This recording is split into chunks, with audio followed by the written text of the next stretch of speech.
This is the rendezvous. You weren't followed, were you? Wait, who's there?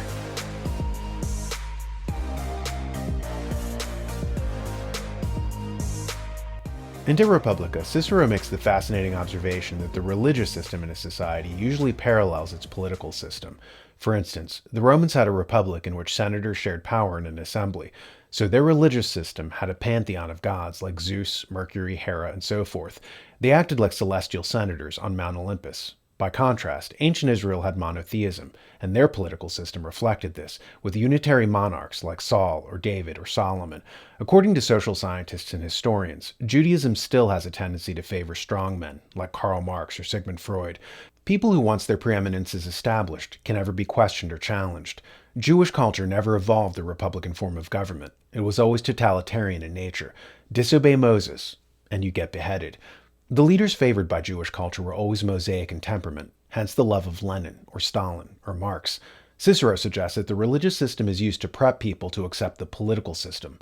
Why I mention this is that in reading Montesquieu, he has a chapter entitled that the Catholic religion is most agreeable to monarchy, and the Protestant to a republic. Quote, when the Christian religion 2 centuries ago became unhappily divided into Catholic and Protestant, the people of the North embraced the Protestant, and those of the South adhered still to the Catholic. The reason is plain. The people of the North have and will forever have a spirit of liberty and independence, which the people of the South have not.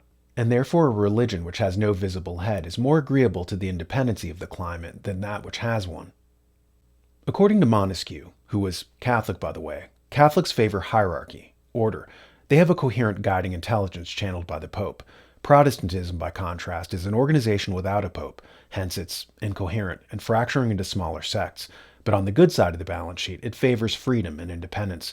Most of the systems coming out of Protestant countries, if you notice, are all about self-organizing systems that run themselves without a designated leader. A republic, for instance, is a system that runs without a dictator or a strongman. Laissez-faire economics, as deduced by Adam Smith, was all about an economic system that can run without central planning and financial overseers. The Protestant country of England came up with the concept of natural selection, in which God doesn't necessarily intervene in the morphological changes of animals. The environment does it in a self-regulating system. All of these models are favored by Protestant countries. The downside of Protestant freedom is that its love of pluralism conduces to incoherence. John Stuart Mill, in Considerations on Representative Government, writes about the patchwork of different provincial laws and political setups in England and admits that it's all incoherent. He adds, they exist in England but vary incompletely, and with great irregularity and want of system. In some other countries, much less popularly governed, their constitution is far more rational. In England, there has always been more liberty, but worse organization, while in other countries there is better organization, but less liberty. Why I mention all these things is that the United States began as a Protestant experiment. It was a messy patchwork of different states and municipalities, the model balancing freedom against coherence, and usually siding with freedom. In that original Protestant setup, the Senate would have been seen as more central to the government than the president. Just as Protestants minimized the Pope, so they had deep distrust in central authority vested in a political leader, so the powers of the presidency were strictly curtailed. This, of course, changed once the demographics changed. As the Protestant population declined and more Catholics and Jews emigrated to America, the political and cultural assumptions altered. To the Catholic or Jew, hierarchy and order are more prized than notions of Protestant incoherence marketed as liberty.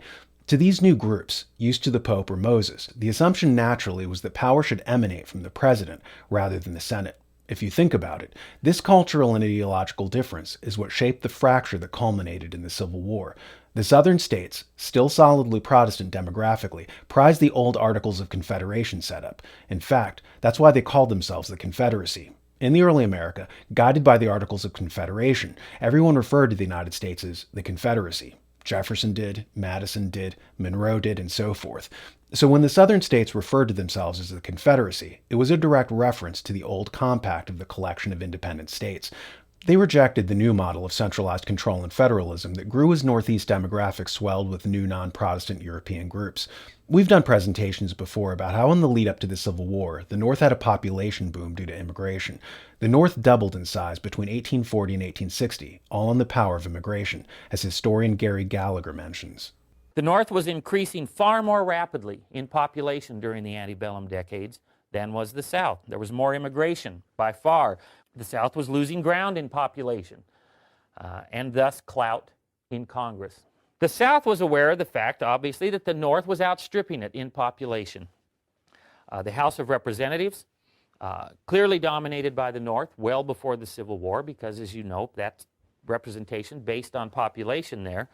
The Senate was something the South tried to maintain parity, and we'll talk about more about that in just a minute.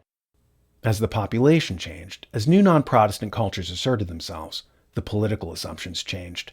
Just as the 1500s saw schism where Protestant fought Catholic, so the Civil War paralleled it in the 1860s, whereby people who favored leaderless self-organizing systems fought against individuals who favored a more monarchical structure of centralized federal power. I won't get into the pros and cons of the Protestant model versus the Catholic model as Montesquieu framed it.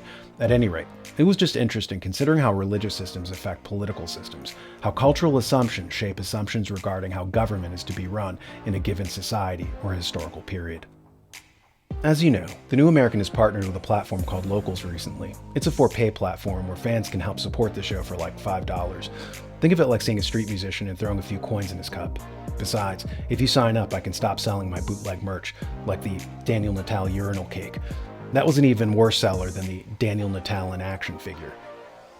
Turns out that kids didn't exactly care to see Daniel engaging in an action as he surfs the web, or engaging in an action as he watches TV.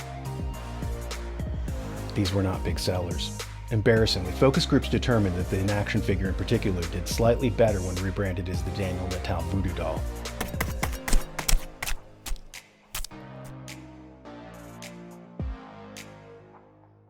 At any rate, drop by our web address at thenewamerican.locals.com if you want to have more intimate contact with the hosts, get additional content not available elsewhere, and if you want to help support the show.